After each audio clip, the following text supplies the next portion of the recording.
Apensado na ang deployment ng National Capital Region Police Office na aabot sa 13,298 PNP personnel upang tiyakin ang kaligtasan, kaayusan at kapayapaan sa lahat ng sementeryo, terminal at pampublikong lugar sa buong Metro Manila ngayong Undas 2025.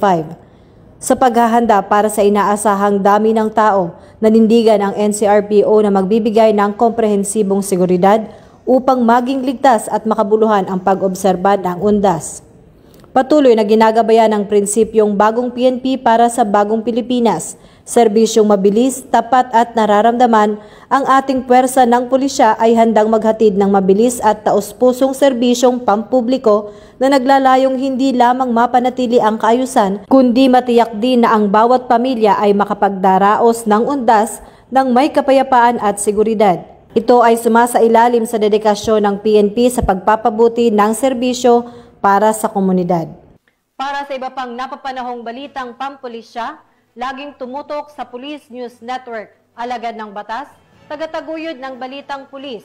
Ako po si Patrol Woman Sari Bernales, nagbabalita para sa Police News Express.